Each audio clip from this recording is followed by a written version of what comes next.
আসসালামু আলাইকুম। এটিএন বাংলার গ্রামগঞ্জের খবরে সবাইকে স্বাগত জানাচ্ছি। আমি ভাবনা আহমেদ। শুরুতেই বিআরবি কেবল সংবাদ শিরোনাম।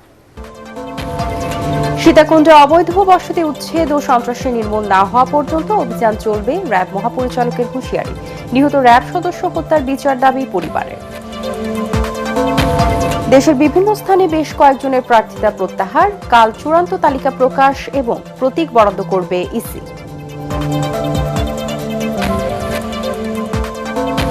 যশোর ৫ আসনে বিএনপি জোটের বিভক্তিকে ঘিরে জমে উঠেছে নির্বাচনী সমীকরণ। দ্বন্দ্বকে পুঁজি করে জয়ের পথ খুঁজছে জামায়াতে ইসলামী। এবং কক্সবাজারের রোহিঙ্গা ক্যাম্পে আগুন পুড়ে গেছে প্রায় ৫০০ বসতি।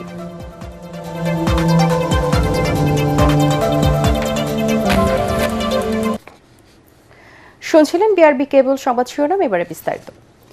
চট্টগ্রামের সীতাকুণ্ডে র্যাব কর্মকর্তা হত্যার বিচার না হওয়া পর্যন্ত র্যাব থামবে না এবং শিগগিরই সেখানে অভিযান চালিয়ে অস্ত্রধারী সন্ত্রাসীদের নির্মূল করে আস্তানা গুড়িয়ে দেওয়া হবে বলে জানিয়েছেন র্যাব মহাপরিচালক AKM শহীদুর রহমান। বিকেলে চট্টগ্রামের র্যাব ৭ কার্যালয়ের সামনে নিহত র্যাব কর্মকর্তার জানাজায় অংশ নিয়ে তিনি কথা জানান।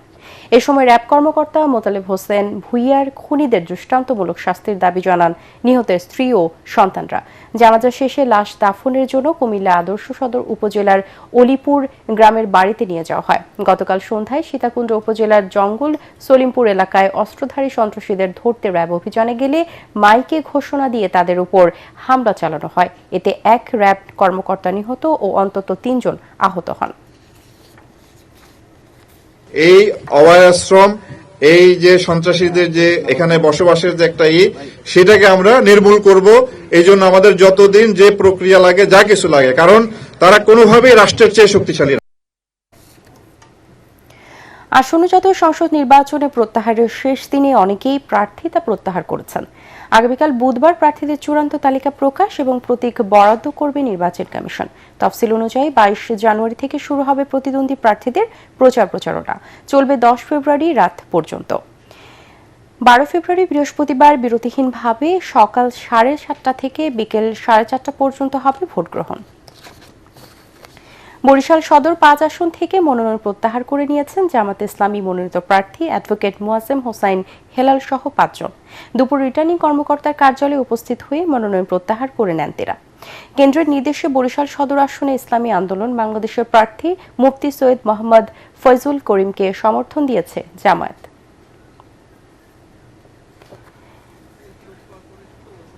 এদিকে মনোনয়নপত্র প্রত্যাহারের শেষ দিনে রাঙ্গামাটি আসনে মনোনয়ন প্রত্যাহার করেছেন জামায়াতে ইসলামীর মনোনীত প্রার্থী অ্যাডভোকেট মোক্তার আহমেদ। ১১ দলীয় জোটের আসন সমঝোতার ফলে জোটের চূড়ান্ত প্রার্থী হিসেবে এখন মাঠে রয়েছেন বাংলাদেশ খেলাফত মজলিসের প্রার্থী আবু বকর সিদ্দিক।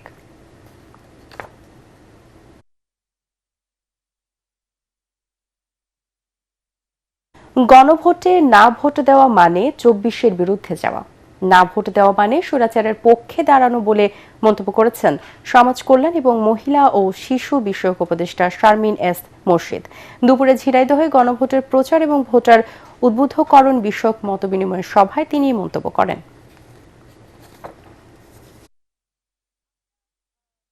আমার সরকার অবস্থান, আমরা হচ্ছে গণ অভ্যুত্থানের সরকার, আমাদের অবস্থান স্পষ্ট।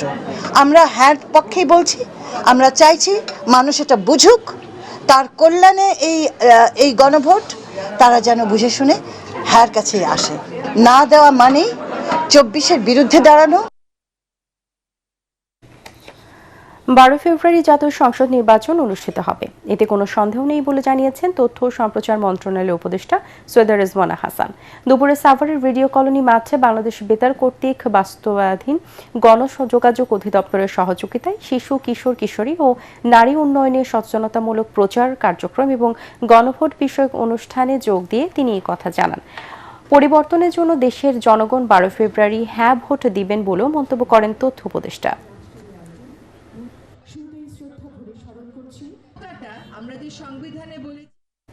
আসন্ন জাতীয় সংসদ নির্বাচন ও গণভোটের গুরুত্ব সাধারণ মানুষের কাছে পৌঁছে দিতে জামালপুরে প্রচারণা চালিয়েছে ভ্রাম্যমাণ ভোটের গাড়ি। সকালে সংস্কৃতি বিষয়ক মন্ত্রণালয়ের উদ্যোগে পরিচালিত সুপার কারাভ্যান বহরের একটি বিশেষ গাড়ি জামালপুর শহরের ফৌজদারি চত্বরে সচেতনতামূলক কার্যক্রম পরিচালনা করে। ডিজিটাল ডিসপ্লে, শক্তিশালী সাউন্ড সিস্টেম ও ভিডিও কন্টেন্ট সমৃদ্ধ এই কারাভ্যানে ভোটারদের জন্য নির্বাচনের গুরুত্ব, ভোট দেওয়ার সঠিক নিয়ম, কেন্দ্রীকরণীয় বর্জনীয় এবং গোপন ব্যালটের নিরাপত্তা সম্পর্কে বিস্তারিত তথ্য তুলে ধরা হয়। জেলা প্রশাসক ইউসুফ আলী ও পুলিশ সুপার চৌধুরী জাবের সাদেক সহ নানা শ্রেণী পেশার মানুষ এ সময় উপস্থিত ছিলেন। ভারতের প্রেসক্রিপশনে ফ্যাসিস্ট আওয়ামী লীগ সরকার শিক্ষা ব্যবস্থাকে ধ্বংস করে দিয়েছে বলে মন্তব্য করেছেন বিএনপির কেন্দ্রীয় নেতা ও নাটোর 2 আসনের ধানের শীষের প্রার্থী অ্যাডভোকেট এম রুহুল কুদ্দুস তালুকদার দুলু। সকালে নাটোর সদর উপজেলার একডালায় RK দুলু মডেল হাই স্কুলের বার্ষিক ক্রীড়া প্রতিযোগিতা ও পুরস্কার বিতরণের অনুষ্ঠানে তিনি মন্তব্য করেন। এ সময় দুলু বলেন, আগামীতে বিএনপি রাষ্ট্রীয় ক্ষমতায় গেলে বিশ্বের সাথে তাল মিলিয়ে মানসম্মত শিক্ষা ব্যবস্থা চালু করা হবে। অনুষ্ঠানে রুহুল কুদ্দুস তালুকদার দুলুর মেয়ে ব্যারিস্টার তাসনুভা তাবাসসুম রাত্রি এবং RK দুলু মডেল হাই স্কুলের প্রতিষ্ঠাতা সভাপতি গোলাম সরোয়ার সহ জেলা বিএনপির নেতারা উপস্থিত ছিলেন। পার্শ্ববর্তী রাষ্ট্রের প্রেসক্রিপশন অনুযায়ী, কারণ তারা মনে করেছে বাংলাদেশ যদি এগিয়ে যায় পার্শ্ববর্তী রাষ্ট্র পিছিয়ে যাবে। বাংলাদেশকে ধ্বংস করতে গেলে কি করতে হবে? তাদের শিক্ষা ব্যবস্থাকে ধ্বংস করতে হবে। আর তার কারণেই তৎকালীন শিক্ষামন্ত্রী না লিখে GP5 দিয়েছে, গোল্ডেন প্লাস, একটু লিখলে গোল্ডেন প্লাস। এই যে এইভাবে শিক্ষা ব্যবস্থাকে তারা ধ্বংস করে। সংসদ নির্বাচনে যশোর 5 আসনে তীব্র প্রতিদ্বন্দ্বিতার আভাস মিলছে। এই আসনে বিএনপি জোটের বিভক্তিকে ঘিরে জমে উঠেছে নির্বাচনী সমীকরণ, আর এ দ্বন্দ্বকে পুঁজি করে জয়ের পথ খুঁজছে জামাত ইসলামী। যশোর থেকে তামান্না ফারজানার পাঠানো রিপোর্ট জানাচ্ছেন আসিফুর রহমান সাগর। সংসদ নির্বাচনকে সামনে রেখে উঠোন বৈঠক ও সামাজিক যোগাযোগ মাধ্যমে প্রচারণা চালাচ্ছেন মনিরামপুর উপজেলা নিয়ে গঠিত যশোর 5 আসনের প্রার্থীরা। বিএনপি জোটের মনোনয়নে ধানের শীষ প্রতীকে লড়ছেন জমিয়তে উলামায়ে ইসলাম বাংলাদেশের মুফতি রশিদ আহমেদ। তবে মনিরামপুর উপজেলা বিএনপির সভাপতি অ্যাডভোকেট শহীদ মোহাম্মদ ইকবাল হোসেন স্বতন্ত্র প্রার্থী হয়েছেন। বিএনপি প্রথমে শহীদ ইকবাল হোসেনকে মনোনয়ন দেয়, পরে জোটের সমীকরণে প্রার্থী পরিবর্তন করায় বিভ্রান্তিতে পড়েছেন এই আসনের ভোটাররা, যার প্রভাব পড়েছে ভোটের মাঠে।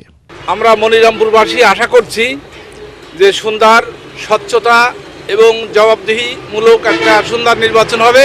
আমরা আশা করছি সুন্দর একটা মনিরামপুর আগামীতে যারা নির্বাচিত হবে তারা উপহার দিতে পারবে।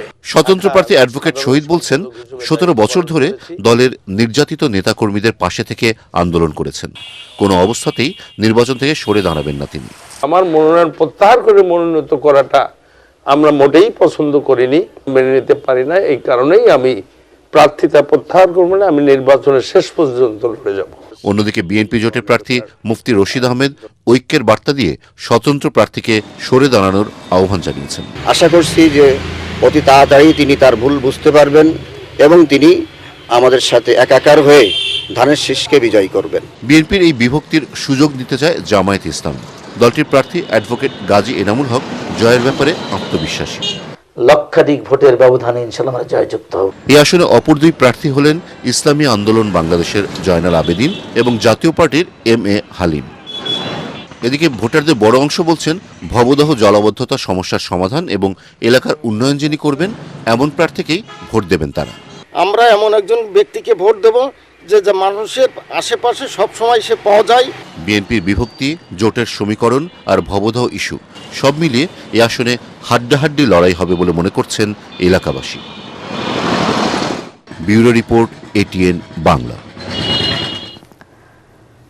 ঘাটাইল উপজেলা নিয়ে গঠিত টাঙ্গাইল 3 আসনে বলছে নির্বাচনী আমেজ। প্রার্থীরাও নানা প্রতিশ্রুতি নিয়ে ভোটারদের দ্বারে ছুটছেন। এই আসনে বিএনপির প্রার্থী অ্যাডভোকেট SM ওবায়দুল হক নাসিরের প্রতিপক্ষ NCP মনোনীত সাইফুল্লাহ হায়দার। বিস্তারিত জামিল হাসান শান্তর রিপোর্টার। টাঙ্গাইলের ঘাটাইলের একদিকে দিগন্তজোড়া কৃষিভূমি, আরেকদিকে সবুজ পাহাড়। প্রকৃতির এই বৈচিত্র্যময়তা পর্যটকদের দৃষ্টি আকর্ষণ করলেও এখানকার মানুষের জীবনে লাগেনি উন্নয়নের ছোঁয়া। একদিকে দীর্ঘ 17 বছর ভোট না দিতে পারার আক্ষেপ, অন্যদিকে জীবনমান উন্নয়নের দাবি এলাকাবাসীর। এই পাহাড়ের দিকে মনে মনে রাস্তা আছে, যেইগুলোর ভিতরে একটা প্রেগনেন্ট মহিলা যদি বা আসতে চায় আর কি, ওই রাস্তার মধ্যে একটা বিগ একটা প্রবলেমের মধ্যে পড়ে যাবে। হাসপাতাল চিকিৎসা বেলা চাই। আমাকে সমস্যা বৃষ্টি হলে পানি বেশি থাকে, রাস্তাঘাটে কোনো হাল নাই। দুটো ওভারব্রিজের দরকার, একটা কলেজ মধ্যে একটা বাস স্ট্যান্ডে। স্থানীয়রা জানান, এলাকায় মাদক ও সন্ত্রাসীদের দৌরাত্ম্য প্রতিদিনই বাড়ছে। নির্বাচিত প্রার্থীর কাছে এসব সমস্যার সমাধান চান তারা। প্রত্যেকটা এলাকায় মাদক অহরহ বেড়েই যাচ্ছে। মাদক মুক্ত, সন্ত্রাস মুক্ত, সুখী সমৃদ্ধ একটি ঘাটাইল যিনি উপহার দিতে পারবেন, আমরা ইনশাল্লাহ তাকেই ভোট দেব। বিএনপি প্রার্থী অ্যাডভোকেট এস.এম. ওবায়দুল হক নাসির ভোটারদের সন্ত্রাস, চাঁদাবাজি এবং মাদক মুক্ত টাঙ্গাইল গড়ার পরিকল্পনার কথা বলছেন। রাজনৈতিক পৃষ্ঠপোষকতায় এখানে আমাদের তরুণ, আমাদের ছাত্র যুবকদেরকে নেশা দ্রব্য গ্রহণ করা শিখিয়েছে, কিছুদিন পর বিক্রি করা শিখিয়েছে। সমাজকে মাদক মুক্ত করতে হবে। তার প্রতিদ্বন্দ্বী এনসিপি প্রার্থী সাইফুল্লাহ হায়দার রাষ্ট্র পরিবর্তনের অঙ্গীকার নিয়ে ভোটারদের মন জয়ের চেষ্টা চালাচ্ছেন। এখানে একটি অংশ বন সুবিধা অঞ্চল, একটি অংশে নদী এবং সমতল অঞ্চল, কিন্তু দুইটি অঞ্চলের মানুষের কিছু ক্ষেত্রে সাংস্কৃতিক ডিফারেন্স রয়েছে।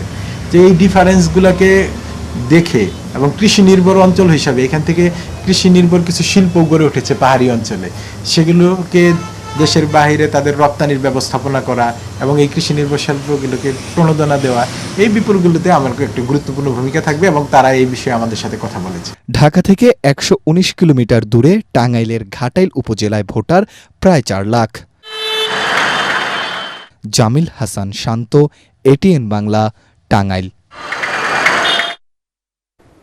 সালাম স্টিল ভোটার গাড়ি নিয়ে খুলনা আছেন সহকর্মী তরিক ইসলাম। তিনি জানাচ্ছেন সেখানকার নির্বাচনের হালচাল। সালাম স্টিল ভোটের গাড়ি নিয়ে আজ আমরা চলে এসেছি দেশের দক্ষিণ পশ্চিমের জেলা খুলনাতে। আমরা এখন রয়েছি খুলনা 5 আসনের 8টা গিলেতলা এলাকাতে।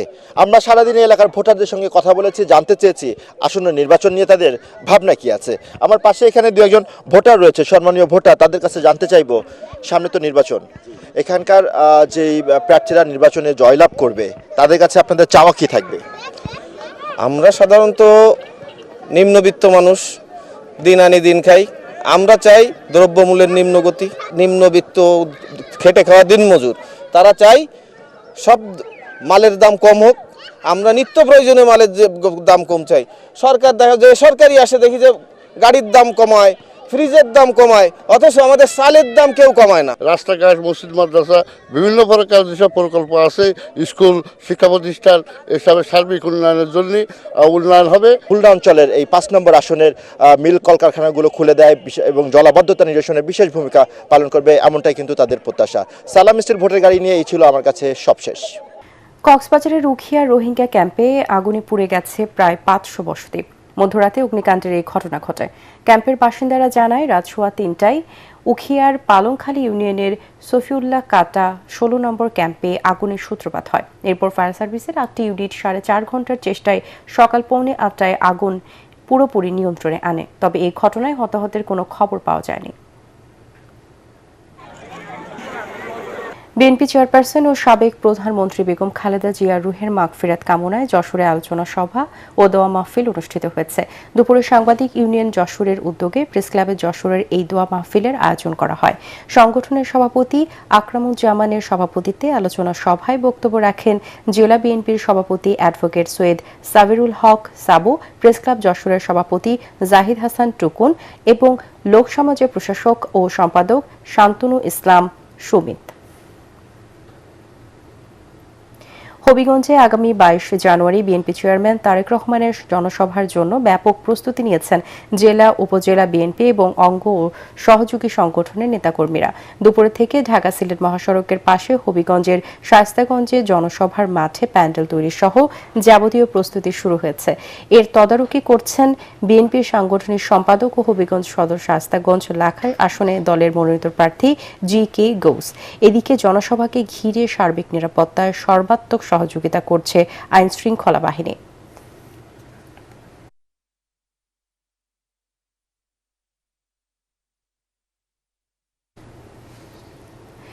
ঝালকাঠিতে নিখোঁজের ৮ ঘণ্টা পর এক নারীর লাশ উদ্ধার করেছে পুলিশ। ভোরে সুগন্ধা নদীর পাড়ে বাসা সংলগ্ন ঘাটলার পাশে লাশটি পাওয়া যায়। পরে ময়নাতদন্তের জন্য তা ঝালকাঠি সদর হাসপাতাল মর্গে পাঠানো হয়। পরিবার ও স্থানীয়দের দাবি এটি স্বাভাবিক মৃত্যু নয়। নিহত নীলুফা ইয়াসমিন পৌরসভার খেয়াঘাট নতুনচর এলাকার শুকুর মিয়ার স্ত্রী। হত্যাকাণ্ডের ঘটনায় খেয়াঘাট এলাকায় আতঙ্ক ও চাঞ্চল্যের সৃষ্টি হয়েছে। বিষয়টি দ্রুত তদন্ত করে রহস্য উদ্ঘাটন ও দোষীদের দৃষ্টান্তমূলক শাস্তির দাবি জানিয়েছেন স্থানীয়রা।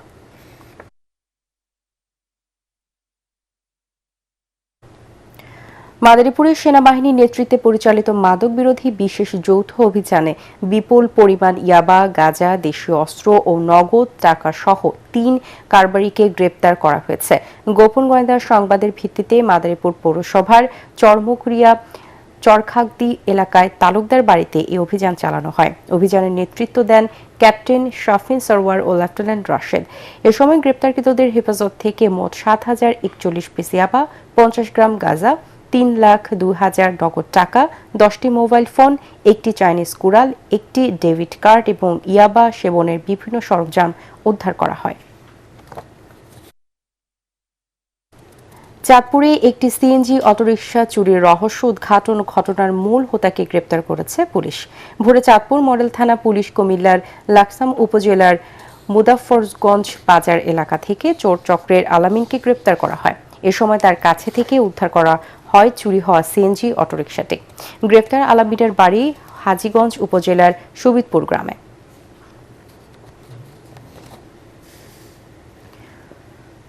নোয়াখালীতে সড়কের দুপাশে গড়ে ওঠা বিভিন্ন রকমের অবৈধ স্থাপনা উচ্ছেদ করা হয়েছে। নোয়াখালী লক্ষ্মীপুর সড়ক ৪ লেনে উন্নীত করতে শহরের চৌমোহনী চৌরাস্তা থেকে বেগমগঞ্জের বাংলাবাজার পর্যন্ত এই উচ্ছেদ অভিযান চালানো হয়।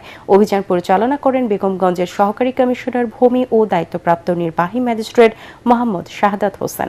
তবে উচ্ছেদের শুরুতেই ব্যবসায়ীদের আপত্তির কারণে সোনাইমুড়ি সড়কের বিভিন্ন স্থাপনা আপাতত না সরিয়ে অন্যগুলো উচ্ছেদ করা হয়। ঝালকাঠিতে রেড ক্রিসেন্ট সোসাইটির উদ্যোগে ৫ শতাধিক অসহায়, দুস্থ ও প্রতিবন্ধী মানুষের মাঝে কম্বল বিতরণ করা হয়েছে। গতকাল সোসাইটির কার্যালয়ের মাঠে এসব কম্বল বিতরণ করা হয়। ঝালকাঠির অতিরিক্ত জেলা প্রশাসক কাউসার হোসেন, জেলা রেড ক্রিসেন্ট সোসাইটির সাধারণ সম্পাদক ও কেন্দ্রীয় বিএনপি নেতা মাহবুবুল হক নান্নু এবং ঝালকাঠি প্রেস ক্লাবের সভাপতি অ্যাডভোকেট আক্কাস শিকদার এ সময় উপস্থিত ছিলেন।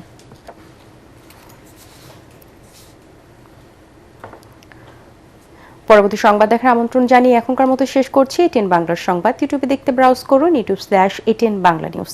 ধন্যবাদ সবাইকে।